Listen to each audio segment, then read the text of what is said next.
një rësumur ka bërë dhe në vendet të tjera, në qytetet të tjera të Shqipërisë, aty ku mendohet se mund të ketë lënë gjurmë Samuel Subashi. Atëherë ndjekim kronikën dhe kthehemi më njëherë në studio.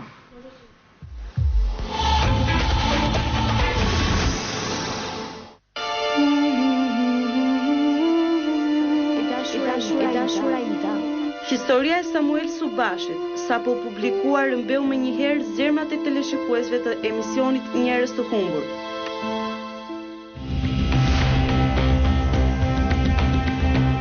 Telefonata të shumta rreth këtij rasti ngritën dyshimet e para për fatin e Samuelit. Informacionet e mbërritura në redaksinë e emisionit na drejtuan në qytetin e Beratit, ku mendohej se jetonte një djalë 15 vjeçar. Tu jem në shkollën 28 nëntori, ku mendohet se mund të jetë i regjistruar Samuel Subashi. Hetimet e kryera na çuan në gjurmët e djalit për të cilin u vënë në dieni. Gjashmëria e fizike e djalit në fjalë dhe Samuelit ishte evidente. Përpos kësaj, ishte përputhja në moshë midis tyre dhe fakti që edhe ai djalë ishte i birësuar. Fakte, të cilat të bënin të dyshonin më shumë. Gazetarët arritën të bisedonin me prindërit adoptues të djalit. Kjo dëshmi e tyre mbeti dyshuese dhe kjo bëri që kërkimet të vazhdonin edhe në gjendje civile dhe në arkivat e qytetit të Beratit. Nga kërkimet, rezultoi se djali ka lindur në Saran, gjë që e hedh poshtë faktin se ky djalë mund të ishte Samueli. Gjatë kërkimeve në gjendje civile të qytetit të Beratit dhe qytetit të Florës, ku fëmia ka qëndruar për një interval kohe, del në pa fakti se Samueli vazhdon të jetë i regjistruar me prindrit e tij biologjik. Kërkimet vazhdojnë në zbardhjen e pistës së Florës, e cila është ende dyshuese dhe njëkohësisht optimiste në takimin e afërt me djalin 15 vjeçar Samuel Subashi.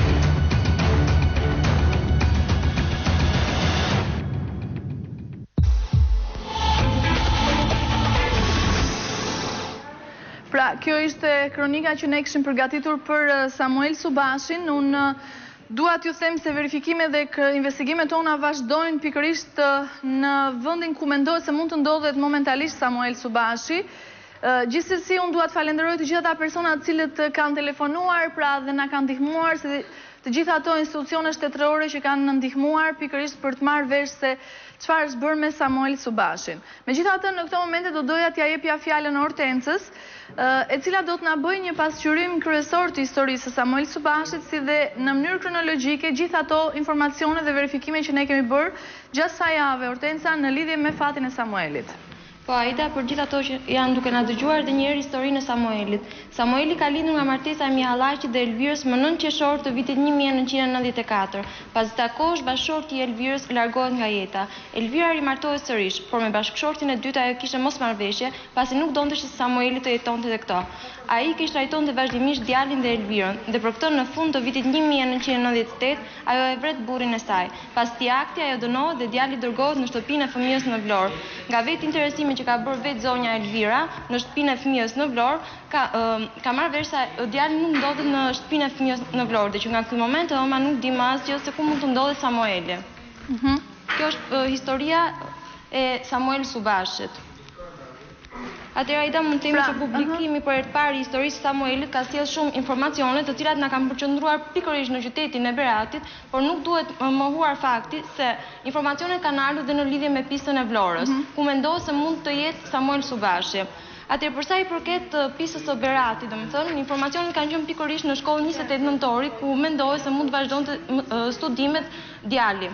Në sajt të disa verifikimeve që ne vetë bëm në qytetin e Beratit, atëherë mund të themi se djali nuk... Të kërkojnë ndjes Hortenca, sepse kemi një telefonat shumë të rëndësishme në këto momente, po? Alo? Mirëmbrëma, përshëndetje. Mirë, si jeni juve? Po, vetëm unë ju dëgjoj.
ishte në lidhje telefonike, më në fund vllai Elvira Subashit, zoti Gzim, i cili na dha disa informacione të rëndësishme, gjithsesi të paktën mbas kaq kohësh dëshiron të flasim me Elvirën. Unë jam e bindur që sonte Elvira na ndjek nga burgu 313, ne do të kemi më vonë edhe ndoshta një lidhje telefonike me të. Gjithsesi vazhdojmë, Hortensia, pra aty ku e lam, por përpara se nëse ka diçka të rëndësishme për Samuel Subashin sonte, do doja ta publikonim.